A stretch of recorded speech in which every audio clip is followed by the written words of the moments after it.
भी आपके ग्रुप पर डालता हूँ जिससे आप देख पाएँ। ज़रूरी नहीं जैसे क्लास आप पढ़ रहे हैं तो मैंडेटरी नहीं है कि आप उसको दोबारा देखें। अगर आप चाहें तो इसको प्ले करके देख सकते हैं। हमारे चैनल पे भी मैं इसको अभी डाल रहा हूँ आजकल। किशोर न्यायिक बोर्ड। अब देखिए किशोर न्यायिक बोर्ड क्या है। सेक्शन 4 दंड प्रक्रिया संहिता में अंतर्विष्ट किसी बात के होते हुए भी राज्य सरकार, गोला कीजिए राज्य सरकार,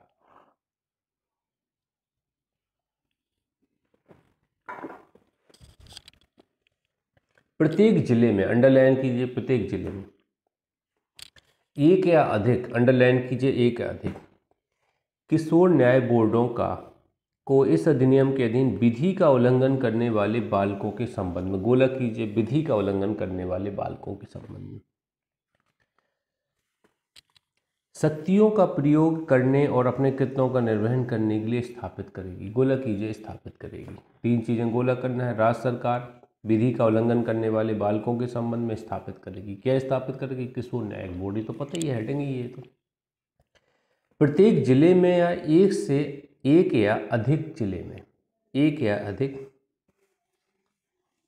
प्रत्येक जिले में एक या अधिक किशोर न्याय बोर्डों का, एक भी हो सकता है किशोर न्याय बोर्ड, एक से अधिक भी हो सकता है प्रत्येक जिले में। तो जिले वाइज इनको नियुक्त किया जाता है, ध्यान दीजिएगा। बोर्ड एक ऐसे महानगर या प्रथम वर्ग मजिस्ट्रेट जो मुख्य महानगर मजिस्ट्रेट या मुख्य न्यायिक मजिस्ट्रेट जिसे इसमें इसके पश्चात प्रधान मजिस्ट्रेट कहा गया ना हो। तो यहाँ पे गोला कीजिए बोर्ड एक गोला करना, एक, ठीक है। अंडरलाइन करना महानगर मजिस्ट्रेट, प्रथम वर्ग मजिस्ट्रेट। इसके बाद लिखा है जो पे लगाइए ब्रैकेट लगाइए, मुख्य न्यायिक मजिस्ट्रेट, मुख्य न्यायिक मजिस्ट्रेट जिसे इसके पश्चात प्रधान मजिस्ट्रेट कहा गया ना हो पे ब्रैकेट खत्म कर दीजिए। मतलब एक जज रहेगा इस बोर्ड में, या तो वो MM होगा या JMFC होगा, CGM वगैरह नहीं होगा। ये अपवाद है कि भैया CGM नहीं आएगा इसमें, न CMM आएगा, मुख्य महानगर मजिस्ट्रेट नहीं आएगा इसमें, और ना मुख्य न्यायिक मजिस्ट्रेट आएगा। इसमें आएगा कौन? या तो महानगर मजिस्ट्रेट होगा या जुडिशियल मजिस्ट्रेट फर्स्ट क्लास होगा जो इसका एक सदस्य होगा। ये हो गया नंबर 1, एक पे लिखिए नंबर 1। इसके बाद आगे बढ़ते हैं। जिसके पास कम से कम 3 वर्ष का अनुभव हो, इसको नंबर 2 डाल दीजिए। नंबर 2, जिसके पास कम से कम 3 वर्ष का अनुभव, मतलब एक जज के तौर पर 3 साल आप कार्य कर चुके हो, तो यहाँ पे आप सदस्य बनेंगे इस बोर्ड के। और तीसरा 2, गोला कीजिए 2, ऐसे सामाजिक कार्यकर्ताओं से मिलकर बनेगा, अंडरलाइन कीजिए सामाजिक कार्यकर्ता, 2 सामाजिक कार्यकर्ता जिनका चयन ऐसी रीति में किया जाएगा जो विहित किया जाए, उनमें से एक कम से कम एक महिला होगी। तो अगला यहाँ पर डाल लीजिए। चौथा पॉइंट, चयन ऐसी रीति से जो विहित किया जाए। 5वां, उनमें कम से कम एक महिला होगी। 6वां पॉइंट, यह एक न्यायपीठ का रूप लेगा। और 7वां पॉइंट, ऐसी न्यायपीठ को वही शक्तियाँ प्राप्त होंगी जो दंड प्रक्रिया संहिता द्वारा स्थापित महानगर मजिस्ट्रेट, प्रथम न्यायिक मजिस्ट्रेट को प्राप्त होंगी। तो बेंच के तौर पे ये काम करता है। न्यायपीठ मतलब क्या होता है? बेंच के तौर पे ही बैठता है। सिंगल जज बैठता है जिसमें 2 सोशल वर्कर बैठते हैं। तो 2 सोशल वर्कर में से एक महिला होनी चाहिए और एक बेंच की भांति ये कार्य करता है। सिंगल बेंच की भांति ये लोग बैठते हैं, कार्य करते हैं। तो इतने फैक्ट है, देखिए आपको पता होना चाहिए। एक सदस्य होता है जो न्यायिक दंडाधिकारी प्रथम श्रेणी या महानगर मजिस्ट्रेट होगा। 2 सदस्य होते हैं जो सोशल वर्कर होते हैं। न्यायिक दंडाधिकारी के लिए 3 वर्ष का होना जरूरी है। प्रत्येक जिले में नियुक्त किया जाता है या एक से अधिक जिलों के लिए नियुक्त किया जाता है, मतलब एक या अधिक किशोर न्याय बोर्डों को प्रत्येक जिले में नियुक्त किया जाता है। सब क्लॉज 3 योग्यताएं बताता है। सब क्लॉज 3 पे आप लिख लें योग्यताएं। किसी भी सामाजिक कार्यकर्ता को बोर्ड के सदस्य के रूप में, देखिए अंडरलाइन कीजिए सामाजिक कार्यकर्ता, नियुक्त तभी किया जाएगा जब, पहला पॉइंट, ऐसा व्यक्ति कम से कम 7 वर्ष तक, गोला कीजिए कम से कम 7 वर्ष तक, बालकों में तात्पर्य स्वास्थ्य, गोला कीजिए स्वास्थ्य, गोला कीजिए शिक्षा, गोला कीजिए कल्याण, ऐसे करके गोला कर दीजिए उस शब्द को पूरे को। संबंधी क्रियाकलापों में सक्रिय रूप से अंतर्वलित हो।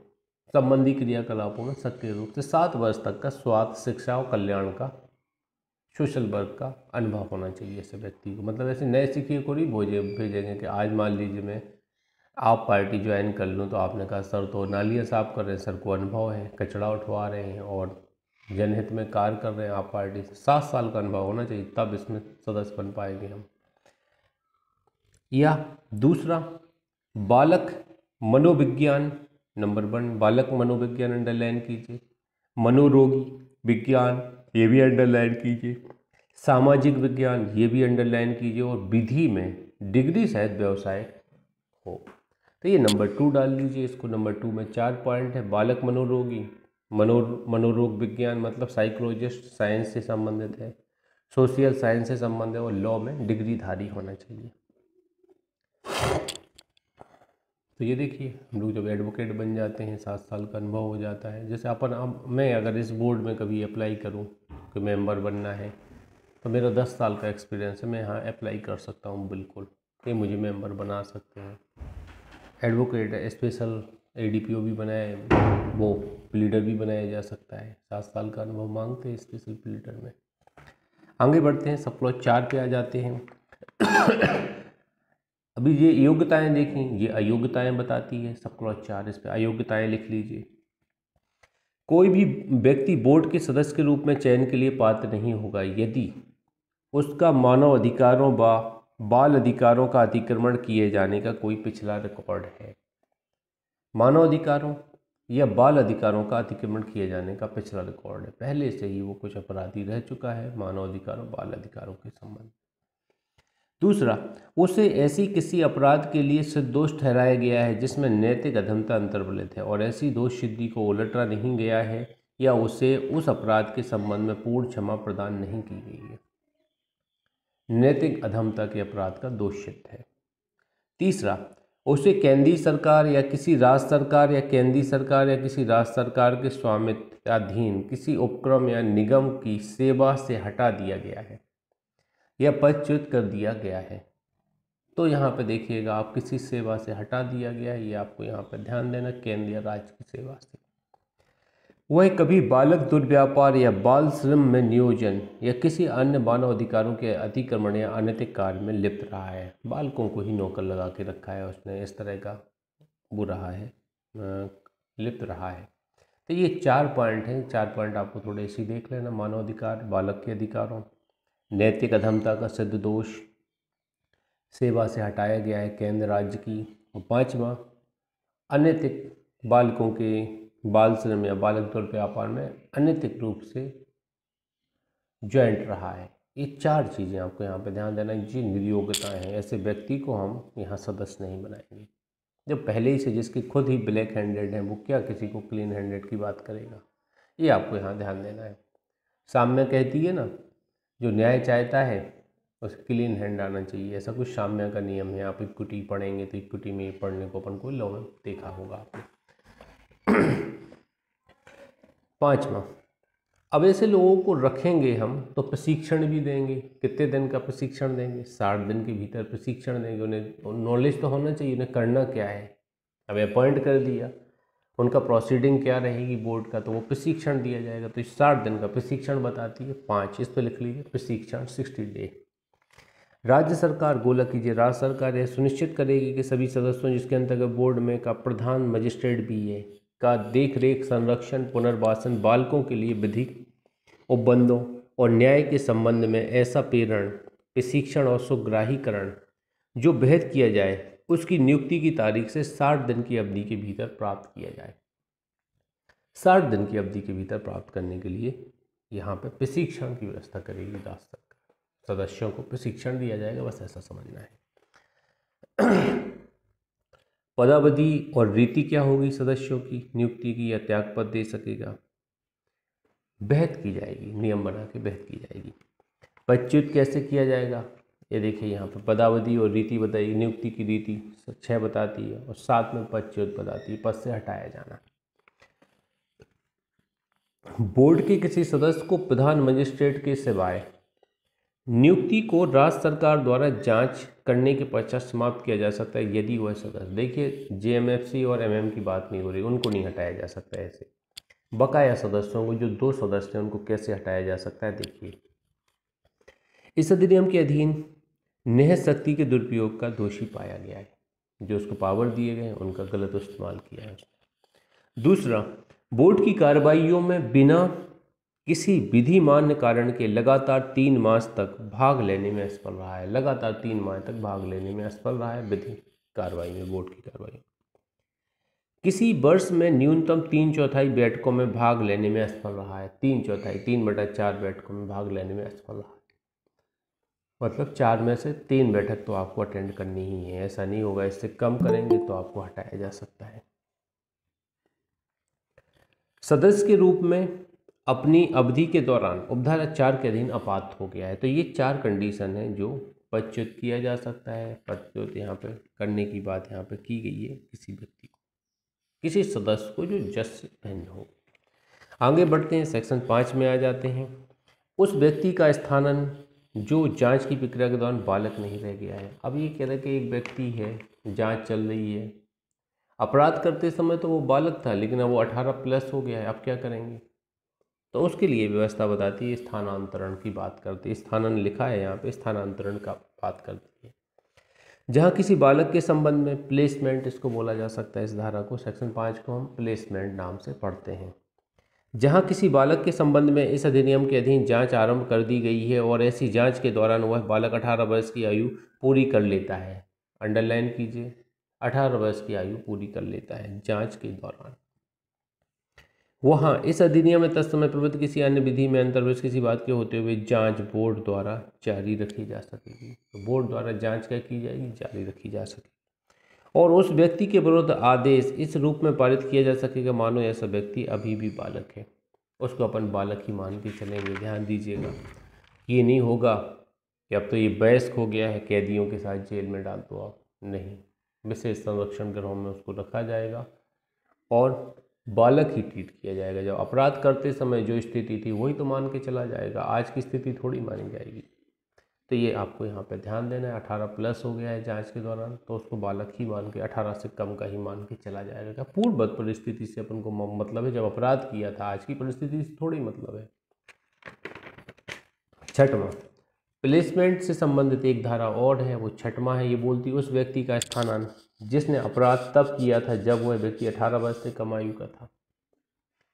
अब देखो, जांच के दौरान कोई मेजर हो जाता है तो अपन उसको माइनर ही समझेंगे, और जब 18 वर्ष से कम आयु में अपराध किया था तब उसके स्थानांतरण की बात क्या की गई है, तो इसको भी देखिए। ऐसा कोई व्यक्ति जिसने 18 वर्ष की आयु पूरी कर ली है और उसे उस समय जब वह 18 वर्ष की आयु से नीचे का था किसी अपराध को करने के लिए गिरफ्तार किया गया था, तो उस व्यक्ति को इस धारा के उपबंधों के अधीन रहते हुए जांच की प्रक्रिया के दौरान बालक समझा जाएगा। अब 18 वर्ष से कम में अपराध करता है तो बालक ही समझेंगे उसको। उपधारा 1 में निर्दिष्ट व्यक्ति यदि उसे बोर्ड द्वारा जमानत पर छोड़ा नहीं जाता है, जांच प्रक्रिया के दौरान सुरक्षित स्थान पर रखा जाएगा। इसको सुरक्षित स्थान पर रखेंगे, संरक्षण गृह में रखेंगे, प्रोटेक्टेड होम में रखेंगे, ये आप थोड़ा यहाँ पे ध्यान दीजिएगा। बोर्ड, अब देखिए इसमें उपधारा 1 में निर्दिष्ट व्यक्ति को इस अधिनियम के उपबंधों के अधीन निर्दिष्ट प्रक्रिया के अनुसार माना जाए। तो कुल मिला के दोनों जगह वही है, बालक ही समझ के चलेंगे। जब 18 वर्ष से कम में किया है या जांच के दौरान 18+ हो गया तो उनको बालक ही मान के चला जाएगा। दोनों धाराएं एक जैसी ही बात करती है, स्थानांतरण की बात करती है। बोर्ड के संबंध में प्रक्रिया, बोर्ड कौन सी प्रक्रिया का अनुसरण करेगा, ये बड़ा इजी है, आप ध्यान दीजिएगा। आप अपने आप को जज समझ के यहाँ पे पढ़िए कि हम वहाँ पे इसके पीठासीन अधिकारी हैं, तो हमारे सामने से बच्चों वाली बातें हो रही हैं, तो आपको याद होंगी ये। बोर्ड ऐसे समयों पर अपनी बैठकें करेगा और अपनी बैठकों के कारोबार के व्यवहार के बारे में ऐसे नियमों का अनुपालन करेगा जो बहत किए जाएँ। तो बैठक कब होगी, बहत होगी, उसके नियम क्या होंगे, रेगुलेशन क्या होगा, ये भी बहत होकर डिसाइड किया जाएगा राज्य सरकार द्वारा। और यह सुनिश्चित करेगा कि सभी प्रक्रियाएं बाल हितैषी हों और यह कि वह स्थान बालक को अभी तराश करने वाला नियमित न्यायालय के समान न हो। अब बोर्ड क्या रहेगा, ऐसा नहीं होगा कि कोर्ट जैसा माहौल बनाए बोर्ड का, एक ऐसे ही रहेंगे जो टीचर स्टूडेंट बैठते हैं, इस तरह का माहौल रहेगा। बालक है तो ऐसे ही होगा, बालक के फेवर में रहेंगे और बालक के विरोध में नहीं जाएंगे, अगेंस्ट नहीं जाएंगे। 18 वर्ष से है सोचने समझने की क्षमता, वैसे 12 वर्ष तक अपन बचाव देते हैं आईपीसी में, लेकिन माइनर के लिए यहाँ पे या जुवेनाइल के लिए यहाँ पे 18 वर्ष तक बचाव दिया। दूसरा, विधि का उल्लंघन करने वाले व्यक्ति को बोर्ड के, अंडरलाइन कीजिए, विधि का उल्लंघन करने वाले व्यक्ति को बोर्ड के, जब बोर्ड की कोई बैठक ना हो, किसी वरिष्ठ सदस्य के समक्ष पेश किया जा सकेगा। अब देखिए बैठक नहीं हो तभी पेश करेंगे इसको, सबके सामने नहीं लाएंगे कि 4-5 लोग बैठे हैं और बच्चे को पेश कर रहे वो घबरा जाए, नहीं लाएंगे। बोर्ड के किसी सदस्य के अनुपस्थिति होने हुए भी कार्य कर सकेगा और बोर्ड द्वारा पारित कोई भी आदेश कार्रवाइयों के किसी भी प्रक्रम के दौरान केवल किसी सदस्य की अनुपस्थिति के कारण ही अविद्यमान नहीं होगा। अब 3 सदस्य हैं टोटल बोर्ड में, अब 2 आ रहे हैं तो भी कार्रवाई चलेगी और एक एब्सेंट है तो उससे प्रभाव नहीं पड़ेगा, कोई भी जजमेंट देते मान होगा। परंतु मामले के अंतिम निपटारे के समय धारा 18 की उपधारा 3 के अधीन कोई आदेश करने में कम से कम 2 सदस्य, जिसके अंतर्गत प्रधान मजिस्ट्रेट भी उपस्थित होंगे। अब देखिए बालक का वयस्क के रूप में विचारण होना 18(3) में होता है। 18(3) को अंडरलाइन कर लीजिए, इसके ऊपर लिख लीजिए, बालक का वयस्क के रूप में विचारण होना। अगर ऐसा विचारण करना है आपको तो कम से कम बोर्ड के 2 सदस्य आपके उपस्थित होने चाहिए, कम से कम 2 सदस्य उपस्थित होने चाहिए, आपको ध्यान देना है। बोर्ड के सदस्यों के बीच अंतरिम या अंतिम निपटारे में कोई मतभेद होने की दशा में बहुमत की राय अभिभावी होगी, जो मेजोरिटी की राय होगी उसको वरीयता दी जाएगी। अब बहुमत देखो, बेंच है तो बेंच तो बहुमत पे ही चलती है, 3 जज बैठे, जिस साइड 2 जज अपना निर्णय दे देंगे, निर्णय हो जाएगा बहुमत। किंतु जहाँ ऐसा कोई बहुमत नहीं हो, प्रधान मजिस्ट्रेट की राय अभिभावी होगी। मान लीजिए 2 जज बैठे हुए हैं, एक जज है और एक सदस्य और बैठा हुआ है, तो यहाँ पे 50-50% बन गए। जो प्रधान मजिस्ट्रेट होगा, जो जेएमएफसी या एमएम होगा, उसकी राय को बहुमत दिया जाएगा। वो किस साइड आ रहा है, एक सदस्य के साइड आ रहा है, 2 साइड के साइड आ रहा है, जिस साइड वो अपनी राय दे देगा उसी साइड जजमेंट हो जाएगा। तो कुछ खास नहीं है यहाँ पे, आपने ये देखा कि वही नॉर्मल चीज़ें लिखी हुई हैं जो तो हम समझते हैं, यहाँ पे कोई क्वेश्चन आने वाले की पॉसिबिलिटी नहीं है। आगे देखते हैं बोर्ड की शक्तियाँ, कर्तव्य, उत्तरदायित्व क्या होंगे, ये सेक्शन 8 बताती है। तो सेक्शन 8 में कुछ चीज़ें बताई गई हैं, देखिए। तत्सम विरुद्ध किसी अन्य विधि में अंतर्विरोध किसी बात के होते हुए और इस अधिनियम में जैसा अन्यथा उपबंध है उसके सिवाय किसी जिले के लिए गठित बोर्ड को विधि का उल्लंघन करने वाले बालकों के संबंध में इस अधिनियम के अधीन उस बोर्ड के अधिकारिता क्षेत्र में सभी कार्रवाइयों को अनंत रूप से निपटाने की शक्ति है। अब जो भी अपराधी प्रवृत्ति के बालक होंगे उनके संबंध में जो कार्रवाई होगी अपने जिले में वो निपटाएगा बोर्ड।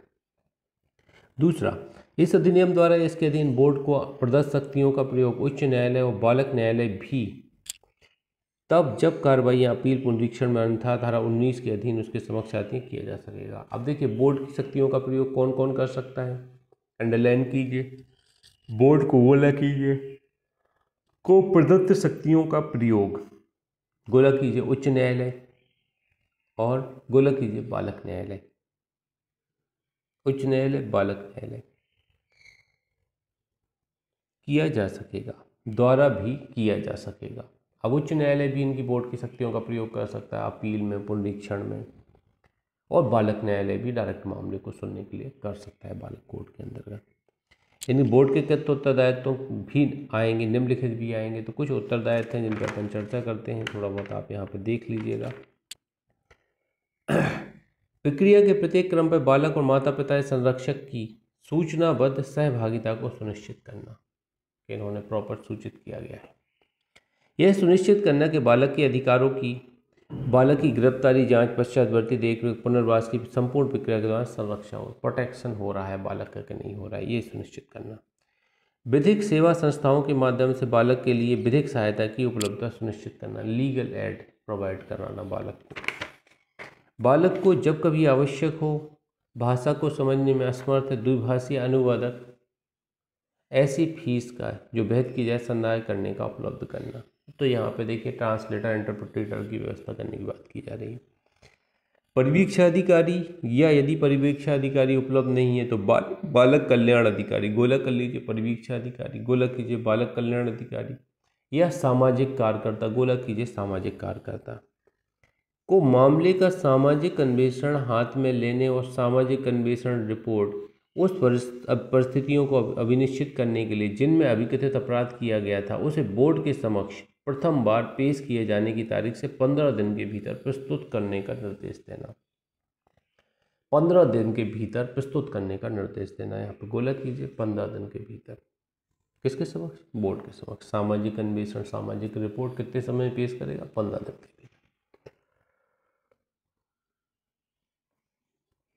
अब यहाँ विधि का उल्लंघन करने वाले बालकों की 14 के अंतर्गत जांच की प्रक्रिया का न्याय निर्णय और निपटारा किया जाना। इस तरह यहाँ पे कुछ क्लॉज और यहाँ पे हैं जो आपको थोड़ा यहाँ पे ध्यान देना है।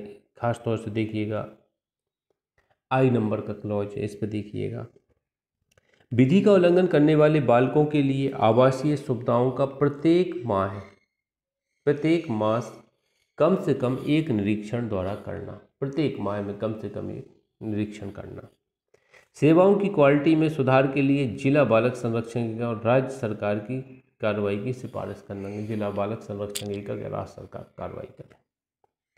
और यहाँ कुछ ऐसा देखने लायक नहीं है, आप उसको थोड़ा सा हल्का सा पढ़िएगा, कुछ काम का नहीं है।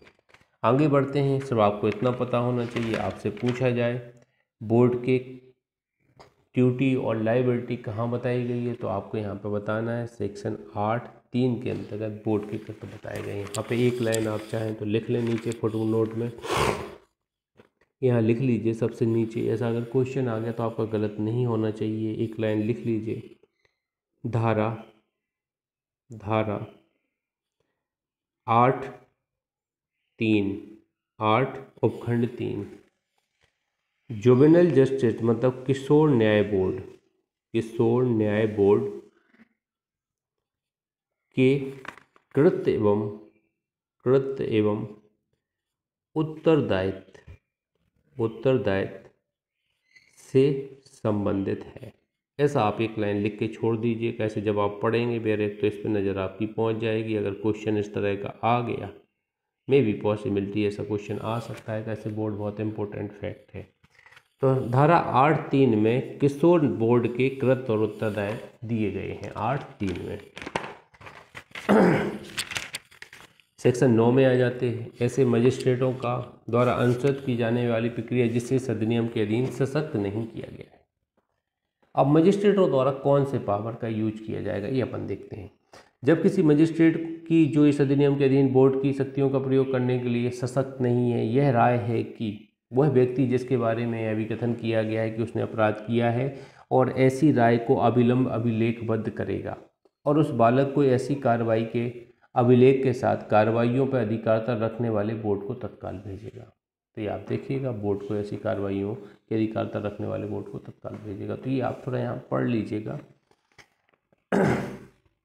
यदि वह व्यक्ति जिसके बारे में यह अभिकथन किया गया है उसने अपराध किया है, देखिए उसने अपराध किया है, ऐसा अभिकथन है बालक ने, बोर्ड से भिन्न किसी न्यायालय के समक्ष यह दावा करता है कि वह व्यक्ति बालक है या अपराध के किए जाने की तारीख को बालक था। यदि न्यायालय की यह राय है कि वह व्यक्ति अपराध किए जाने की तारीख को बालक था तो उक्त न्यायालय उस व्यक्ति की आयु की अवधारण करने के लिए ऐसी जांच करेगा, ऐसा साक्ष्य लेगा जो आवश्यक हो और उस व्यक्ति की यथासंभव निकटतम आयु का कथन करते हुए मामले के निष्कर्ष अभिलिखित करेगा। ये भी आपको यहाँ पर ध्यान देना है कि भैया बालक क्या करेगा। अगर जुडिशियल कोर्ट में चला गया मैटर तो वो न्यायालय जांच करेगा कि वास्तव में माइनर है क्या, किशोर है क्या। वो किशोर बताता तो प्रूफ मांगेगा, बताओ जन्म प्रमाण पत्र बताओ, पढ़ाई कर रहे 10 की मार्कशीट बताओ, कुछ ना कुछ तो यहाँ पर देखा जाएगा आपके संबंध में। परंतु ऐसा कोई दावा किसी न्यायालय के समक्ष किया जा सकेगा और उसको किसी भी प्रक्रम पर मामले का अंतिम निपटारा हो जाने के पश्चात भी स्वीकार किया जाएगा और उस दावे का अवधारण इस अधिनियम उसके अधीन बनाए गए नियमों में अंतर्विषय बंधु के अनुसार किया जाएगा, भले ही वह व्यक्ति इस अधिनियम के प्रारंभ की तारीख को या उसके पूर्व बालक न रहे। तो ये कोई मायने नहीं रखता है। मायने ये रखता है कि अपराध करते समय वो बालक था कि नहीं है, तो ये ध्यान दिया जाएगा। उसके बाद अगर वो मेजर हो जाता तो इससे कोई फर्क नहीं पड़ेगा, बालक ही मान के चलेंगे उसे। यदि न्यायालय का यह निष्कर्ष है कि किसी व्यक्ति के अपराध किया है और वह ऐसे अपराध के किए जाने की तारीख को बालक था, तो वह बालक को बोर्ड के पास समुचित आदेश पारित करने के लिए भेजेगा। तो हम न्यायालय कार्रवाई नहीं करेगा, बोर्ड के पास मैटर भेज देंगे कि आप सुनिए इस कार्रवाई को।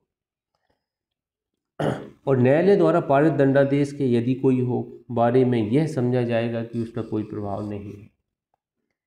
यदि इस धारा के अधीन किसी व्यक्ति को जब उस व्यक्ति के बालक होने के दावे की जांच की जा रही है संरक्षात्मक अभिरक्षा में रखा जाना अपेक्षित है, बोला कर लीजिए संरक्षात्मक अभिरक्षा, तो उस व्यक्ति को उस अंतकालीन अवधि में सुरक्षित स्थल में रखा जा सकेगा। ध्यान दीजिए, संरक्षण दिया जाना तो संरक्षण स्थान में अपन उसको रख देंगे। आगे बढ़ते हैं, चैप्टर 4 में आ जाते हैं। अब विधि का उल्लंघन करने वाले बालकों के संबंध में प्रक्रिया बताई गई 10 से 26 में, जिनको हम अपराधी बालक बोलते हैं। किशोर न्याय बोर्ड जिनकी सुनवाई करता है, जेएमएफसी और एमएम महानगर मजिस्ट्रेट पीठासीन अधिकारी होते हैं। 2 सामाजिक कार्यकर्ता हैं जो मामले को सुनते हैं। जैसे हम लोग उपभोक्ता फोरम देखते हैं ना, उसी तरह रहता है, ये बेंच टाइप की रहती है, 2-3 लोग बैठे रहते हैं, वो मैटर को सुनते हैं, इस तरह का होता है। देखिए बस यहाँ पे आप प्रोसीडिंग पढ़िए कि अपराध हो गया है, ऐसे व्यक्ति को अरेस्ट कर लिया गया है, अब क्या होगा, इन्वेस्टिगेशन होगा, जांच होगा, विचारण होगा, इस तरह की बातें यहाँ पे आएंगी आपके में। तो एक छोटा सा टॉपिक है ये, इसको, और बालक कल्याण समिति और बालक देख रेख संरक्षण के जरूरतमंद बालक, ये 4 टॉपिक आपके को रिलेवेंट हैं। दो भागों में बांट के इसको पढ़ना है अपन को। पहला अपराधी बालक और दूसरा अनाथ बालक। तो अपराधी बालक के लिए जुवेनाइल जस्टिस बोर्ड है और अनाथ बालक के लिए कौन है, बालक कल्याण समिति है। देखिए सेक्शन 10 पे आ जाते हैं अपन, इनको जल्दी पढ़ने की कोशिश करते हैं। विधि का उल्लंघन करने वाले अभिकथित बालक की गिरफ्तारी, अरेस्ट करने की बात करते हैं। यहाँ पे आप देखेंगे गिरफ्तारी को गोला कर लीजिए, गिरफ्तारी हो रही है। जैसे ही विधि का उल्लंघन करने वाले अभिकथित बालक को पुलिस द्वारा गिरफ्तार किया जाता है, तभी ऐसे बालक को विशेष पुलिस एकक, कौन, विशेष पुलिस एकक या अभिहित बाल कल्याण पुलिस अधिकारी के प्रभार के अधीन रखा जाएगा। नंबर 1 डालिए, गोला कीजिए विशेष पुलिस बल एकक। नंबर 2 डालिए अभिहित बाल कल्याण पुलिस अधिकारी। तो पुलिस क्या करेगी, इनकी कस्टडी में दे देगी उसको। जो बालक को अविलंब किंतु उस स्थान से जहां से ऐसे बालक को गिरफ्तारी हुई थी यात्रा के आवश्यक समय को छोड़कर गिरफ्तारी के 24 घंटे की अवधि के भीतर बोर्ड के समक्ष पेश करेगा। अंडरलाइन कीजिए, क्या अंडरलाइन, 24 घंटे के अंदर बोर्ड के समक्ष पेश करेगा। जो 24 घंटे के अंदर बोर्ड के समक्ष पेश करेगा, यातायात का समय छोड़ के। 57 देखिए हम लोग पढ़े हैं CRPC। परंतु किसी भी दशा में विधि का उल्लंघन करने वाले अभिकथित बालक को पुलिस हवालात में नहीं रखा जाएगा या जेल में नहीं डाला जाएगा। तो विधि का उल्लंघन करने वाला बालक है तो जेल में नहीं डालेंगे, हवालात में नहीं रखेंगे। राज्य सरकार, राज्य सरकार उन व्यक्तियों के लिए उपबंध करने के लिए जिनके अंतर्गत रजिस्ट्री के स्वैच्छिक या गैर सरकारी संगठन भी है, विधि का उल्लंघन करने वाले अभिकथित किसी बालक को बोर्ड के समक्ष पेश किया जा सकेगा। ये भी आप ध्यान दीजिएगा। विधि का उल्लंघन करने वाले अभिकथित किसी बालक को बोर्ड के समक्ष पेश किया जा सकेगा। ये राज्य सरकार पेश कराएगी। उस रीति का उपबंध करने के लिए जिससे विधि का उल्लंघन करने वाले अभिकथित बालक को संप्रेक्षण कर रहा है सुरक्षित स्थान में भेजा जा सकेगा। तो वो रीति क्या होगी, वो रीति भी यहाँ पे सद नियम से संगत नियम बनाएगी। कौन बनाएगी, राज्य सरकार नियम बनाएगी। कैसे आपको भेजना है, बोर्ड के समक्ष भेजना है, तो उसके संबंध में भी नियम कौन बनाएगी, राज्य सरकार बनाएगी।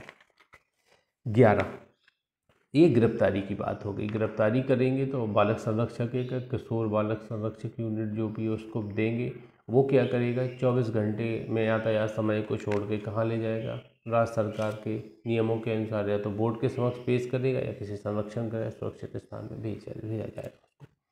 11, ऐसे व्यक्ति की भूमिका जिसके प्रभाव में विधि का उल्लंघन करने वाला बालक रखा गया है। अब ऐसा व्यक्ति क्या करेगा, तो देखिएगा प्रोटेक्शन करेगा। और क्या करेगा, ऐसे व्यक्ति का जिसके प्रभाव में विधि का उल्लंघन करने वाले बालक को रखा जाता है, जब आदेश प्रवर्तन में हो, उक्त बालक की जिम्मेदारी इस प्रकार होगी मानो उक्त व्यक्ति बालक का माता पिता या बालक के भरण पोषण के लिए उत्तरदायी होगा। अब जो भी संरक्षण गृह में रखा जाएगा तो वो माता पिता जैसा ट्रीट करेगा उसको, उसका माता पिता बन के रहेगा, जैसे बच्चे को ये नहीं लगे सारी आवश्यकताएं पूरी करेगा, ये वहाँ बताएगा। परंतु तब के सिवाय जब बोर्ड की यह राय है कि माता पिता या कोई अन्य व्यक्ति ऐसे बालक का प्रभार लेने के लिए उपयुक्त हैं, इस बात के होते हुए भी कि बालक का माता पिता या किसी अन्य व्यक्ति द्वारा दावा किया गया है, बालक बोर्ड द्वारा कथित अवधि के भीतर ऐसे व्यक्ति के प्रभार में बना रहे। अब उपयुक्त है, माता पिता लेना चाहते संरक्षण, प्रभार लेना चाहते उसका, तो कुछ समय के लिए जिम्मेदार जो माता पिता जैसे संरक्षण जैसे व्यक्ति उनके पास रखा जाएगा, फिर यहाँ दे दिया जाएगा, न्यायालय के बोर्ड के निर्देश के अनुसार दे दिया जाएगा। सेक्शन 12, अब यहाँ पे देखिएगा प्रभार वाली बात की गई है सेक्शन 11 में। प्रभार किसके पास में होगा, ऐसे बालक को किसके पास रखा जाएगा, मतलब ये 11 बताती है। 12 बताते हैं ऐसे व्यक्ति को जमाना, देखो अरेस्ट हो गया 10 में, प्रभार हो गया, रखा जाना हो गया, कस्टडी में रखा जाना 11 में हो गया, और 12 में जमानत की बात हो रही। 12 में जमानत, ऐसे व्यक्ति की जमानत जो दृश्यमान रूप से विधि का उल्लंघन करने वाला अभिकथित बालक है, मतलब अपराधी बालक है, ऐसे व्यक्ति की जमानत के बारे में प्रावधान है। जब कोई ऐसा व्यक्ति जो दृश्यमान रूप से एक बालक है और जिसने अभिकथित जमानती या अजमानती अपराध किया, कोई भी अपराध किया है, या जमानती हो अजमानती हो, पुलिस द्वारा गिरफ्तार या निरुद्ध किया जाता है या बोर्ड के समक्ष उपसंजात होता है या लाया जाता है, तब दंड प्रक्रिया संहिता 1973 या तत्समय प्रवृत्त किसी अन्य विधि में किसी बात के होते हुए भी ऐसे व्यक्ति को प्रतिभूत सहित या रहित जमानत पर छोड़ दिया जाएगा, या उसे किसी परिवीक्षा अधिकारी के पर्यवेक्षण अधीन या किसी उपयुक्त व्यक्ति की देखरेख के अधीन रखा जाएगा। ठीक है, प्रतिभूत सहित या रहित जमानत पर छोड़ दिया जाएगा, परिवीक्षा की देखरेख के अधीन रखा जाएगा। परंतु ऐसे व्यक्ति को तब तक इस प्रकार छोड़ा नहीं जाएगा जब यह विश्वास करने के युक्त आधार प्रतीत होते हैं कि उस व्यक्ति को छोड़े जाने से यह संभव है कि, पहला पॉइंट, उसका संसर्ग किसी ज्ञात अपराधी से होगा। दूसरा पॉइंट, उक्त व्यक्ति नैतिक, शारीरिक, मनोवैज्ञानिक रूप से खतरे में पड़ जाएगा। तीसरा पॉइंट, उस व्यक्ति के छोड़े जाने से न्याय का उद्देश्य विफल हो जाएगा और बोर्ड जमानत देने से इनकार करने के कारणों को विनिश्चय परिस्थितियों में अभिलिखित करेगा। देखिए 3 परिस्थितियां हैं यहाँ पे, अपराधियों के संपर्क में आएगा, खतरे में पड़ सकता है, या न्याय का उद्देश्य विफल होगा, तो नहीं छोड़ेंगे ऐसे बच्चे को, अपन किशोर को नहीं छोड़ेंगे, संरक्षण गृह में रखेंगे। जब गिरफ्तार किए जाने पर ऐसे व्यक्ति को पुलिस थाने के भारसाधक अधिकारी द्वारा उपधारा 1 के अधीन जमानत पर नहीं छोड़ा जाता है, तब ऐसा अधिकारी उस व्यक्ति को ऐसी रीति से जो विहित की जाए यथास्थिति संप्रेक्षण गृह या सुरक्षित स्थान में केवल तब के लिए रखवाएगा जब तक कि व्यक्ति बोर्ड के समक्ष न लाया जाए। तो ट्रायल के दौरान जब तक बोर्ड के समक्ष कार्रवाई ना हो, तो इस दौरान कहाँ रखेंगे उसको, या तो संरक्षण संप्रेक्षण गृह में या सुरक्षित स्थान में रखेंगे। अब यहाँ पे एक चीज़ आप थोड़ा ध्यान दीजिएगा, संप्रेक्षण है, सुरक्षित स्थान। जब ऐसा व्यक्ति जो बोर्ड द्वारा उपधारा 1 के अधीन जमानत पर नहीं छोड़ा जाता है, तब वह ऐसे व्यक्ति के बारे में जांच के लंबित रहने के दौरान ऐसी काल अवधि के लिए जो आदेश निर्देश की जाए उसे यथास्थिति संप्रेक्षण का सुरक्षित स्थान भेजने के लिए आदेश देगा। अब वही बात यहाँ फिर से रिपीट की गई, जमानत नहीं दी जाती तो भी इन दोनों स्थान में से कहीं भेज देंगे। जब विधि का उल्लंघन करने वाला कोई बालक जमानत के आदेश के 7 दिन के भीतर जमानत की शर्तों को पूरा करने में असमर्थ होता है, तो ऐसे बालक को जमानत की शर्तों के उपांतरण के लिए बोर्ड के समक्ष पेश किया जाएगा 7 दिन के भीतर।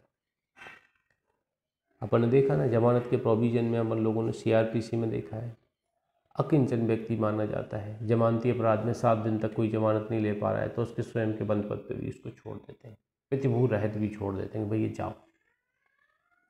मोस्टली जब जमानत होती है, अब शाहरुख खान के लड़के को शायद अभी जमानत मिली नहीं है मेरे ख्याल से, अब जब जमानत मिल जाती है उसके पीछे थोड़ा लॉजिक है, वो एक बहुत बड़ा व्यापार चला रहा था। अब जो मीडिया है ना, थर्ड पिलर, जिसको अपन टीवी मीडिया, मल्टी मीडिया बोलते हैं, ये मल्टी मीडिया क्या करती है, बहुत ही गलत काम हो गया है आज के समय में इसका। मैंने आपकी पहले भी इसकी आलोचना की आपके सामने। देखना अभी उसको इतना हाईलाइट कर देंगे कि अभी एक पिक्चर आ जाएगी उसकी, वो कई लोग देखेंगे, हाँ वही लड़का है जो ड्रग्स के उसमें पकड़ा गया था, शाहरुख खान का। चलो दिखाते हैं क्या करता है। एक बार 121 करोड़ एक बार देख लेंगे पिक्चर, मान लो आधे ही देख लेंगे तो सुपरहिट पिक्चर हो जाएगी उसकी, पब्लिसिटी को भी हो सकता है स्टंट ये सब। कैसे बाद में देखना कुछ नहीं निकलेगा, एक सबूत नहीं मिलेगा, आप देख लेना।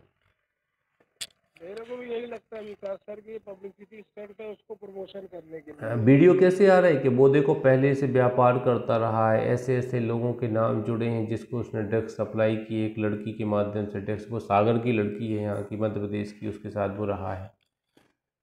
तो इतना बड़ा सेलिब्रिटी का लड़का इतनी लापरवाही से कैसे रह सकता है? उसके साथ तो वैसे भी 2-4 बाउंसर लगे रहते होंगे, ऐसे अकेले नहीं छोड़ते होंगे, कोई मार डाले तो तमाम चीज़ें हैं, वो चीज़ें ऐसा लग रहा है कि सब फेक है, मीडिया वालों को प्रोत्साहित किया जा रहा है। अच्छा हाईलाइट करो, आपके बच्चे को हर कोई जानने लगे इंडिया का कि शाहरुख खान का लड़का आर्यन खान है। पब्लिसिटी स्टंट हो रहा है, मुझे तो यही लग रहा है। तो देखो 7 दिन तक जमानत नहीं ले पाता, जमानत वाले चैप्टर में पढ़ा है तो उसको जमानत दे दी, तो वही बात यहाँ कही गई है। तो ये जमानत के संबंध में है, तो जो आपका लॉजिक बोलता है बस आप तो देखिएगा, जमानत कहाँ है 12 में, गिरफ्तारी कहाँ है 10 में है, 11 में क्या है प्रभार में, कस्टडी कहाँ है 11 में है। 11 कस्टडी, गिरफ्तार करेंगे तो कस्टडी में दिया जाएगा उसको, तो जेल में रखेंगे नहीं, हवालात में रखेंगे नहीं, तो पिता माता पिता जैसे माहौल में रखा जाएगा। जमानती अजामती कैसा भी अपराध है, जमानत दी जा सकती, बोर्ड को लग रहा है 2-3 कंडीशन फुलफिल हो रही है, अपराधी के संपर्क में, न्याय के हित में जरूरी नहीं तो नहीं देगा जमानत, संरक्षक गृह या सुरक्षित स्थान या संप्रेक्षण गृह में रख देगा। यही चीज़ है, 7 दिन तक जमानत नहीं ले पाता जमानती अपराध में तो भी यहाँ पे जमानत की बात बोर्ड के साथ पेश किया जाएगा, जमानत दे दिया जाएगा। अब है माता पिता संरक्षक परिवीक्षा अधिकारी को इत्तला। अब यहाँ पे इत्तला कैसी हो रही है इसको पढ़ते हैं। यहाँ पे इन्फॉर्मेशन की बात की गई है, इसके बाद जमानत के बाद इन्फॉर्मेशन। जहाँ विधि का उल्लंघन करने वाले अभिकथित बालक को गिरफ्तार किया जाता है वहाँ उस पुलिस थाने या विशेष किशोर पुलिस यूनिट या बाल कल्याण पुलिस अधिकारी के रूप में पदवीयत अधिकारी जिसके पास ऐसा बालक लाया जाता है बालक की गिरफ्तारी के पश्चात। अब देखिए अरेस्ट कर रहे हैं, हमारे यहाँ अरेस्ट करने पे क्या होता है, अपन सूचित करते हैं उसके परिवार के सदस्य को करते हैं, रिलेटिव को करते, फ़ोन करवा देते, फ़ोन कर दो या खुद ही कर देते, बताओ किसी का नंबर जो तुम्हारे घर पे खबर पहुंचा दे, फ़ोन कर देते भैया तुम्हारे इस व्यक्ति को मैंने इस जुर्म में अरेस्ट कर लिया। आजू बाजू वालों को बता के आते जब अरेस्ट कर देते। तो कुछ विशेष किशोर पुलिस यूनिट, इसको आप एक शॉर्टकट लिख सकते हैं, विशेष किशोर पुलिस यूनिट को यहाँ पे देखिएगा स्पेशल वो है स्पेशल जुवेनाइल पुलिस यूनिट, इसको आप क्या कर सकते हैं SJPU, इसको SJPU लिख सकते हैं आप, स्पेशल जुडिशियल पुलिस यूनिट। और बालक कल्याण पुलिस अधिकारी है, ये है बालक कल्याण पुलिस अधिकारी, child welfare CWPO police officer, CWPO, इसको CWPO भी शॉर्ट में बोल सकते हैं आप, मतलब SJPU और CWPO। अब देखो क्या गतिविधि होने वाली है यहाँ पे। ऐसे बालक के माता पिता या संरक्षक को यदि उसका पता चलता है इत्तला देगा और उन्हें निर्देश देगा कि बोर्ड के समक्ष उपस्थित हो, उसके बालक को पेश किया जाएगा। निर्देश देंगे अपन, सूचित कर देंगे भैया बोर्ड के समक्ष उपस्थित होइए, पकड़ लिया गया, बच्चे को अरेस्ट कर लिया गया। परिवीक्षा अधिकारी को या कोई परिवीक्षा अधिकारी उपलब्ध नहीं है तो बालक कल्याण अधिकारी को, नंबर 1 डालिए परिवीक्षा अधिकारी को, नंबर 2 डालिए बालक कल्याण अधिकारी को। 2 सप्ताह के भीतर, गोलक कीजिए 2 सप्ताह के भीतर एक सामाजिक अन्वेषण रिपोर्ट। कौन करेगा? ये दोनों में से कोई पुलिस अधिकारी सामाजिक अन्वेषण रिपोर्ट किसको भेजेंगे? परिवीक्षा अधिकारी को या बालक कल्याण अधिकारी को भेजेंगे, जिसमें बालक की पूर्ववृत्त और कौटुंबिक पृष्ठभूमि के बारे में, अन्य ऐसी तात्विक परिस्थितियों के बारे में जानकारी अंतर्विष्ट होगी जिनके बारे में संभाव्य है कि वे जांच करने में बोर्ड के सहायक होंगी, तैयारी करने बोर्ड की प्रस्तुत इत्तला होगी। तो ये ध्यान दीजिएगा, सामाजिक अन्वेषण रिपोर्ट कितने समय में तैयार करेगा? 2 सप्ताह के भीतर करेगा। कौन करेगा? विशेष किशोर पुलिस यूनिट या बालक कल्याण पुलिस अधिकारी, ये करते हैं सामाजिक अन्वेषण रिपोर्ट कितने में? 2 सप्ताह के भीतर, 2 वीक, विदिन 2 वीक। आगे देखिए सब क्लॉज 2 छोड़ दीजिएगा, इंपॉर्टेंट नहीं है। इसे जमानत पे छोड़ दिया जाएगा, अब यहाँ पे ये लिखा है जमानत पे छोड़ दिया जाएगा। वहाँ ऐसा बोर्ड द्वारा परिवीक्षा अधिकारी बालक कल्याण अधिकारी को इत्तला दी जाएगी, छोड़ा जाएगा तो इनको सूचित कर देंगे।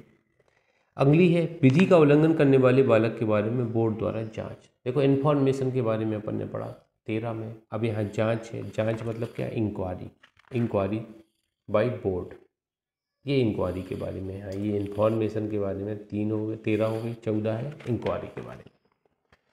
जहाँ विधि का उल्लंघन करने वाला अभिकथित बालक बोर्ड के समक्ष पेश किया जाता है, वहाँ बोर्ड इस अधिनियम के उपबंधों के अनुसार जांच करेगा और ऐसे बालक के संबंध में आदेश पारित कर सकेगा कि धारा 17 और 18 के दिन ठीक समझे, जो आदेश उसको अच्छा लग रहा है वो जारी कर देगा। इस धारा के अधीन कोई जांच बोर्ड के समक्ष बालक को पहली बार पेश किए जाने की तारीख से 4 मास की अवधि के भीतर, जब तक कि बोर्ड द्वारा मामले की परिस्थितियों को ध्यान में रखते हुए ऐसे विस्तारण के लिए लिखित कारण लेखबद्ध करने के बाद 2 और मास की अतिरिक्त अवधि के लिए उक्त अवधि विस्तारित नहीं की जाती, पूरी की जाएगी। तो जांच कितने समय में पूरी करेगा बोर्ड, या तो 4 माह में करेगा या 2 माह अतिरिक्त, मतलब टोटल मिला के 6 माह में जांच इसको करना ही है हर हाल। बोर्ड द्वारा धारा 15 के अधीन जघन्य अपराधों की दिशा में प्रारंभ निर्धारित बोर्ड के समक्ष बालक को पहली बार पेश किए जाने की तारीख से 3 मास की अवधि के भीतर पूरा किया जाएगा।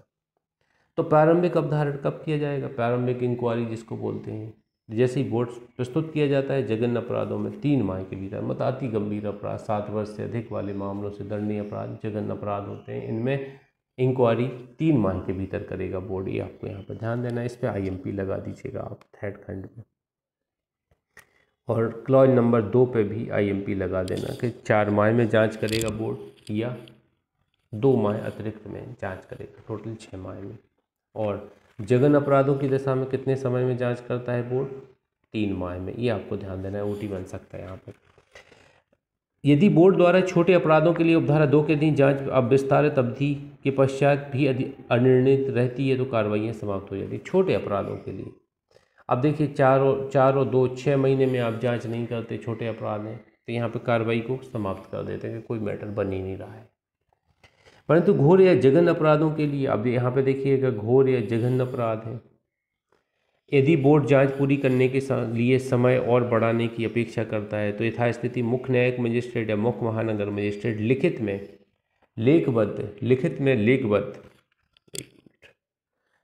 में लेखबद्ध किए जाने वाले कारणों से उसे प्रदान करेगा। तो अतिरिक्त जांच के लिए टाइम भी यहाँ पे दिया जा सकता है, CJM देगा, CMM यहाँ पे ऑथराइज कर देगा। बोर्ड रिज्यू और तुरंत जांच सुनिश्चित करने के लिए निम्नलिखित उपाय करेगा। फेयर इंक्वायरी हो, इसके लिए कुछ उपाय करेगा। जांच प्रारंभ करते समय बोर्ड अपना यह समाधान करेगा कि विधि का उल्लंघन करने वाले बालक को पुलिस द्वारा या किसी अन्य व्यक्ति द्वारा, जिसके अंतर्गत वकील या परिवीक्षी अधिकारी भी है, कोई दुर्व्यवहार न किया जाए और न ऐसे दुर्व्यवहार के मामले में सुधारात्मक उपाय करेगा। अगर दुर्व्यवहार किया जाता है तो सुधारात्मक, कोई दुर्व्यवहार न किया जाए, मिसकंडक्ट नहीं होना चाहिए ऐसे बच्चे के विरुद्ध। दूसरा, सभी मामलों में कार्रवाइयाँ यथासंभव साधारण रीति से की जाएंगी। यह सुनिश्चित करने के लिए सावधानी बरती जाएगी कि बालक को बाल अनुकूल वातावरण उपलब्ध कराया जाए।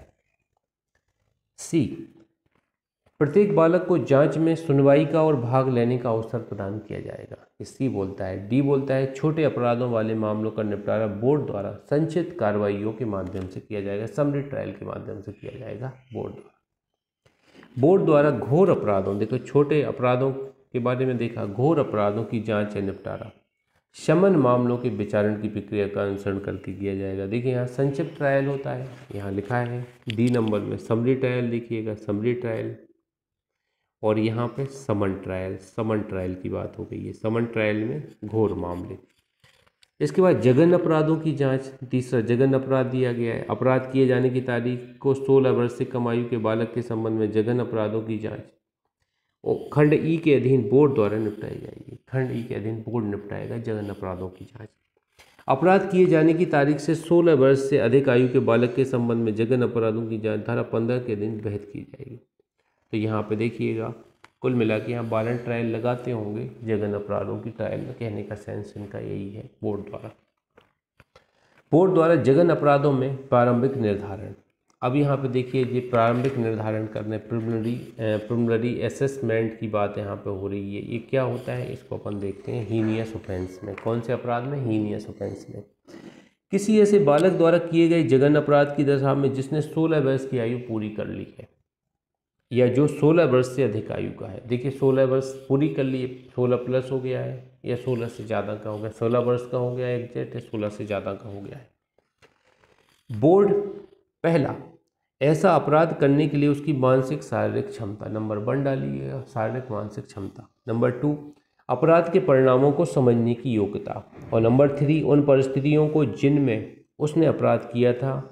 ये 3 चीज़ें ध्यान रखें के बारे में प्रारंभिक निर्धारण करेगा। कौन करेगा प्रारंभिक निर्धारण? बोर्ड करेगा, ये आपको ध्यान देना है। और धारा 18(3) के उपबंधों के अनुसार आदेश पारित कर सकेगा, परंतु ऐसे निर्धारण के लिए बोर्ड अनुभवी मनोवैज्ञानिक, मनोसामाजिक कार्यकर्ताओं, अन्य विशेषज्ञों की सहायता ले सकेगा। पूर्ववर्ती निर्धारण होता है कि इसने ऐसा अपराध किया, ऐसा निर्धारण करने की पावर किसको दी गई? बोर्ड को दी गई।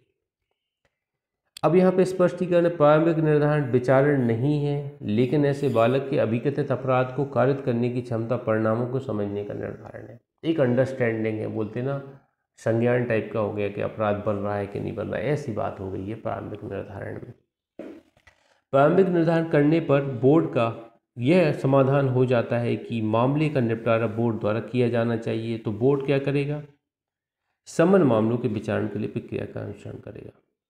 अब देखिए यहाँ पे ये बताया गया है जो जघन्य अपराध है इनमें भी समन मामलों के विचारण की प्रक्रिया को बोर्ड अप्लाई कर रहा है। समन ट्रायल, यहाँ पे ध्यान दीजिएगा, कौन सी ट्रायल? समन ट्रायल।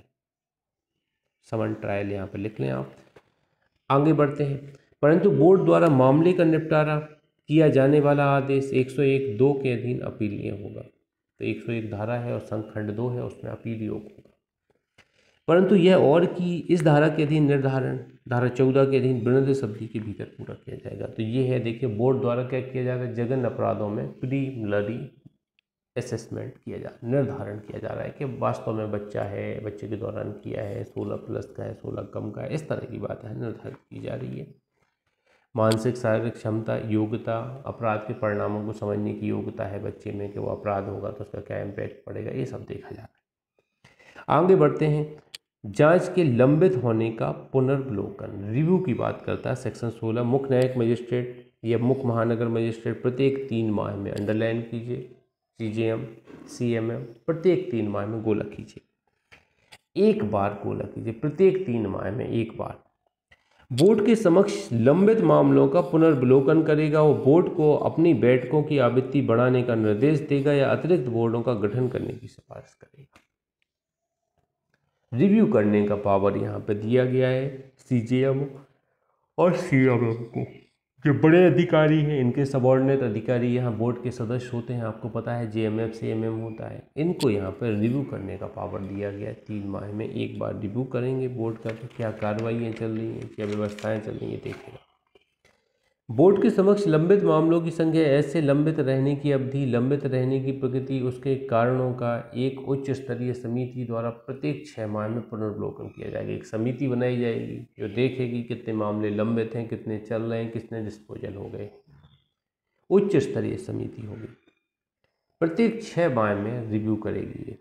जो राज्य विधिक सेवा प्राधिकरण के कार्यपालक अध्यक्ष, जो उसका चेयरपर्सन होगा, देखिए नंबर 1 डालिए, जो समिति की बात कर रहे हैं, एक उच्च स्तरीय समिति को गोला कीजिए, प्रत्येक 6 माह में पुनर्वलोकन करेगी, अंडरलाइन कीजिए।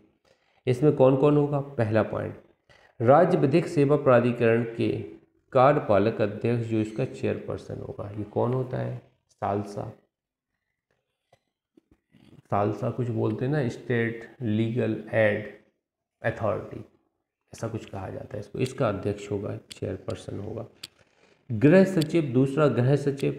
तीसरा, राज्य में इस अधिनियम के कार्यान्वयन के लिए जिम्मेदार सचिव। चौथा, अध्यक्ष द्वारा नामनिर्देशित स्वैच्छिक या गैर शासकीय संगठन का एक प्रतिनिधि। ये 4 सदस्य मिलेंगे उच्च स्तरीय समिति में, जो बन के मिलेगी ये होगा। तो स्टेट लीगल एड अथॉरिटी जो है उसका चेयरमैन, इसका चेयरमैन, उसका जो कार्यपालक होता है वो इसका चेयरमैन होता है। बोर्ड द्वारा तिमाही आधार पर ऐसे लंबित रहने की सूचना मुख्य न्यायिक मजिस्ट्रेट या मुख्य महानगर मजिस्ट्रेट और जिला मजिस्ट्रेट को भी ऐसे प्रारूप में जो राज्य सरकार द्वारा बहत किया जाती है, तो इनको भी CJM, CMM और DM साहब को भी इनकी सूचना दी जाती है, प्रत्येक तिमाही आधार पर, हर 3 माह पर दी जाती है। जिला मजिस्ट्रेट जब कभी अपेक्षित हो किसी बालक के सर्वोत्तम हित में सभी पर्णधारियों जिनके अंतर्गत बोर्ड और समिति है कोई जानकारी मांग सकेगा। तो सभी लोगों से कोई जानकारी मांगने का यहाँ पे पावर दिया गया बोर्ड के संबंध में, याद रखिएगा जिला मजिस्ट्रेट को। तो ये आपने देखा यहाँ पे ये सेक्शन है 16 सेक्शन है, कैसे संबंधित है, रिव्यू से संबंधित है। रिव्यू कौन करता है, तो रिव्यू के लिए अपन लोगों ने 2-3 लोगों को देखा है। यहाँ पर देखिए CJM और CMM प्रत्येक 3 माह में एक बार रिव्यू करते हैं, कौन से मामले चल रहे, डिस्पोजल हो रहे हैं। एक उच्च स्तरीय समिति होती है जिसमें एक अध्यक्ष होता है, सालसा का चेयरमैन, गृह सचिव, राज्य सचिव, एक प्रतिनिधि होता है। इनकी सलाह पे ये काम करते। आगे बढ़ते, विधि का उल्लंघन न करते पाए गए बालक के बारे में आदेश। अब जैसा बालक है, कोर्ट को ये लग रहा है कि इसने कोई विधि का उल्लंघन नहीं किया है, तो अब क्या करेंगे ऐसे बालक के संबंध में, इसके बारे में बताती सेक्शन 17। तो जहां बोर्ड का जांच करने पर समाधान हो जाता है कि उसके समक्ष लाए गए बालक ने कोई अपराध नहीं किया है, तो तत्समय प्रदत्त किसी अन्य विधि में अंतर्वृत्त प्रतिकूल होते हुए बोर्ड उस प्रभाव का आदेश पारित करेगा। ऐसा आदेश पारित कर देगा, कोई अपराध नहीं किया है, छोड़ देगा कुल मिला के। यदि बोर्ड को प्रतीत होता है कि उपधारा 1 के अधीन बालक को देखरेख और संरक्षण की व्यवस्था, तो बालक समुचित निर्देशों के अधीन समिति के निर्देश कर देगा। अब उसको लग रहा है अपराधी बालक नहीं है लेकिन अनाथ टाइप का बालक है, तो अपन क्या करेंगे, बालक कल्याण समिति को भेज देंगे कि भैया इसको पुनर्वास की ज़रूरत है, आप कहीं संरक्षक गृह में, प्रोटेक्टिव हाउस में रखो इसको। अपराधी नहीं है तो छोड़ देंगे, बस यही काम तो होगा यहाँ पे। तो यहाँ पे उल्लंघन न करते पाए गए, मतलब बालक क्या है, निर्दोष है, तब क्या करेगी समिति, 17 बताएगी। बोर्ड क्या करेगा। 18, विधि का उल्लंघन करते पाए गए बालक के बारे में आदेश। अब समिति को लग रहा है कि भैया इसने अपराध किया है, अब क्या करेगी, बोर्ड क्या करेगा, उसको लग रहा है अपराध किया है तो बोर्ड क्या करेगा, वो 18 बताए। जहां बोर्ड का जांच करने पर समाधान हो जाता है कि बालक ने आयु को विचार में लाए बिना कोई छोटा अपराध या कोई घोर अपराध किया है, या 16 वर्ष से कम आयु के बालक ने कोई जघन्य अपराध किया है, या 16 वर्ष से अधिक आयु के बालक ने कोई जघन्य अपराध किया है, और बोर्ड ने धारा 15 के अधीन प्रारंभिक निर्धारण करने के पश्चात मामले का निपटारा कर दिया है। 2-3 कंडीशन बताई गई हैं। आयु को विचार में लाए बिना कोई छोटा अपराध या घोर अपराध किया है, आयु को विचार में लाए बिना। दूसरा, 16 वर्ष से कम आयु के बालक ने कोई जघन्य अपराध किया है, या तीसरा, 16 वर्ष से अधिक आयु के बालक ने कोई जघन्य अपराध किया है, तो बोर्ड क्या करेगा, प्रारंभिक निर्धारण करने के पश्चात मामले का निपटारा करेगा। जब क्लियर ही हो गया है कि अपराध बन रहा है, अपराध किया है, तो निर्धारण करेगा, डिसीजन देगा। तो तत्समय प्रवृत्त किसी अन्य विधि में अंतर्वेश प्रतिकूल होते हुए भी अपराध की प्रति पर्यवेक्षण और मदक्षेप की विशिष्ट आवश्यकता, ऐसी परिस्थितियां जो सामाजिक अन्वेषण रिपोर्ट में बताई गई हैं, गोला कीजिएगा, सामाजिक अन्वेषण रिपोर्ट, और बालक के पूर्व आचरण के पश्चात आधार पर बोर्ड यदि ऐसा करना ठीक समझता है तो वह बालक को समुचित जांच करने के पश्चात ऐसे बालक माता पिता या संरक्षक को परामर्श देने के पश्चात उपदेश या भर्त्सना के पश्चात घर जाने के लिए अनुज्ञात कर सकेगा। क्या करेंगे, सेक्शन 3-4 परिवीक्षा अधिनियम का लाभ देंगे, डांट फटकार के बोल देंगे आइंदा अपराध नहीं करना है, पहली कंडीशन है, छोड़ रहे माता पिता को या बच्चे को, उपदेश दे देंगे या डांट फटकार के छोड़ देंगे। बालक को सामूहिक परामर्श या ऐसी ही क्रियाकलापों में भाग लेने का निर्देश दे सकता है। सामूहिक परामर्श मतलब यहाँ पे उसका काउंसलिंग हो, ऐसी जगह पे उसको भेज सकते हैं जिससे उसमें रिफॉर्म हो। बालक को किसी संगठन या संस्थान या बोर्ड द्वारा पहचान किए गए विनिर्दिष्ट व्यक्ति या व्यक्तियों या व्यक्ति समूह के पर्यवेक्षणाधीन सामुदायिक सेवा का आदेश दे सकता है। सामुदायिक सेवा करने का आदेश दे सकता है कि जाओ सड़कों पे झाड़ू लगाओ। सामुदायिक सेवा यही तो होती है, सड़कों पे झाड़ू लगाओ, कचरा इकट्ठा करो, इस तरह की सेवा है जिसमें ज़्यादा लोगों का हित जुड़ा हुआ है। बालक या बालक के माता पिता या संरक्षक को जुर्माने का संदाय करने का आदेश दे सकता है कि फाइन भरो, फाइन लगा सकता है बालक या उसके माता पिता को। यदि बालक कार्यरत है तो वह यह सुनिश्चित करेगा तत्समय प्रवृत्त किसी श्रम विधि के उपबंधों का उल्लंघन न हुआ है। तो श्रम विधि का उपबंधों का उल्लंघन कैसे होगा? 14 वर्ष से कम आयु का बालक होगा तो नियोजन पे है तो बाल मजदूर बोला जाएगा जो अब प्रतिबंधित किए गए हैं, तो इन विधियों को भी वो ध्यान में देगा। बालक को सदाचरण की परिवीक्षा पर छोड़ने और माता पिता संरक्षक योग्य व्यक्ति की देखरेख में रखने का निर्देश। ऐसे माता पिता संरक्षक योग्य व्यक्ति द्वारा बालक के सदाचरण, उनकी भलाई के लिए बोर्ड की अपेक्षा अनुसार प्रतिभूत सहायता या रहत 3 वर्ष से अधिक की कालावधि के लिए बंद पत्र निष्पादित किए जाने पर दे सकेगा।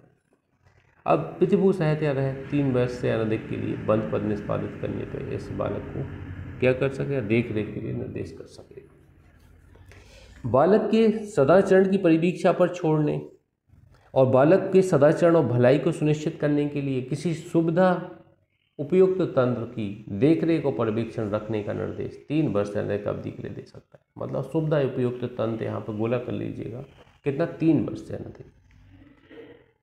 एक घर जैसा माहौल होता है सुविधा उपयुक्त तंत्र, तो यहाँ भी भेज सकता है वो। बालक को 3 वर्ष से अधिक की अवधि के लिए जो वह ठीक समझे सुधारात्मक सेवाएं, तो अंडरलाइन कीजिए 3 वर्ष से अधिक सुधारात्मक सेवाएं, शिक्षा, कौशल विकास, परामर्श देने, आचरण उपांतरण, चिकित्सा के लिए विशेष गृह में ठहरने की दौरान मन चिकित्सक समर्थन देना भी है, विशेष गृह में भेजने का निर्देश दे सकेगा।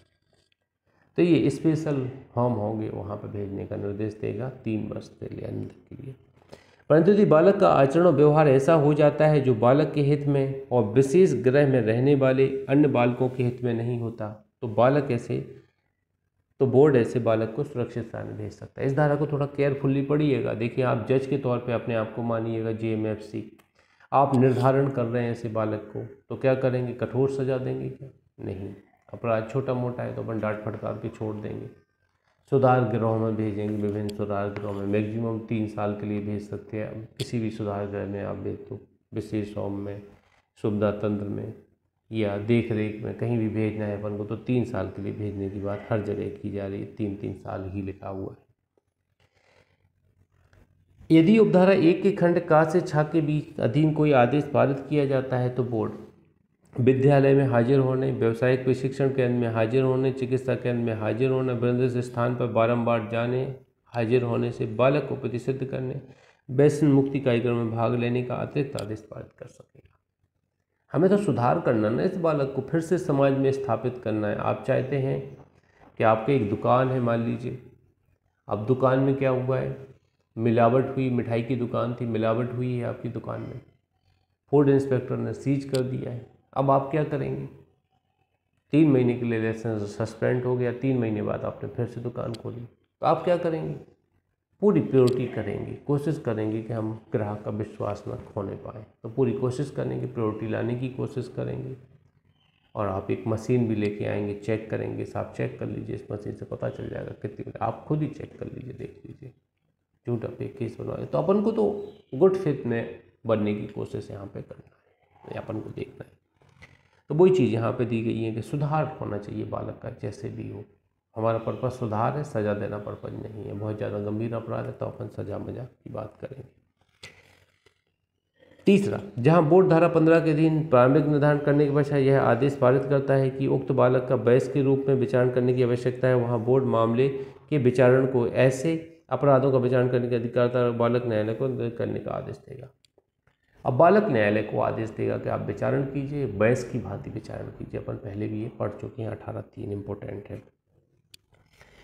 19, बालक न्यायालय की शक्तियाँ। अब ये बालक न्यायालय के क्या पावर होंगे वो 19 बताती है। तो यह ध्यान दीजिए, धारा 15 के अधीन बोर्ड के प्रारंभिक निर्धारण प्राप्त होने के पश्चात बालक न्यायालय यह विनिश्चित करेगा कि, क्या विनिश्चित करेगा, तो 2-3-4 पॉइंट इसमें हैं, ये समझ लेते हैं। CRPC के अनुसार वयस्क के रूप में बालक के विचारण और इस धारा तथा धारा 21 के उपबंधों के अधीन रहते हुए बालक की विशेष जरूरतों, रिजु विचारण की सिद्धांतों और बालक अनुकूल वातावरण बनाए रखने पर विचारण करते हुए विचारण के पश्चात समुचित आदेश पारित करने की आवश्यकता है। तो यहाँ पे बालक न्यायालय क्या करेगा, समुचित आदेश, जो से रीजनेबल लग रहा है वो आदेश यहाँ पे वो पारित करेगा। वयस्क के रूप में बालक के विचारण की आवश्यकता नहीं है। देखिए, यहाँ पे बालक की विचारण की आवश्यकता है, यहाँ पे बालक की विचारण की आवश्यकता नहीं है। उसको लग रहा है कि माइनर के तौर पे ही विचारण करना चाहिए। और बोर्ड के रूप में जांच की जा सकती है। धारा 18 के उपबंधों के अनुसार समुचित आदेश पारित किया जा सकेगा। यहाँ पे आप देखिएगा, समुचित आदेश पारित करने की बात की। दूसरा, बालक न्यायालय सुनिश्चित करेगा कि विधि का उल्लंघन करने वाले बालक से संबंधित अंतिम आदेश में, गोलक कीजिएगा, अंतिम आदेश में बालक के पुनर्वास के लिए व्यक्तिगत देखभाल योजना को सम्मिलित किया जाएगा। जिसके अंतर्गत परीक्षाधिकारी जिला बालक संरक्षक के सामाजिक कार्यकर्ता द्वारा की गई अनुमति कार्रवाई भी है। तो ये भी आपको यहाँ पर ध्यान देना है कि इनके संबंध में भी कार्रवाई ये बालक कर सकता है। बालक न्यायालय सुनिश्चित करेगा कि ऐसे बालक को जो विधि का उल्लंघन करते हुए पाया जाता है 21 वर्ष से कम आयु का होने तक सुरक्षित स्थान पर भेजा जाए और तत्पश्चात उस व्यक्ति को जेल में स्थानांतरित कर दिया जाए। तो सुरक्षित स्थान पर भी भेजे जाने की यहाँ पे न्यायालय बात कर सकता है, ये भी आपको यहाँ पे ध्यान देना है। 1 मिनट अपन आगे बढ़ते हैं।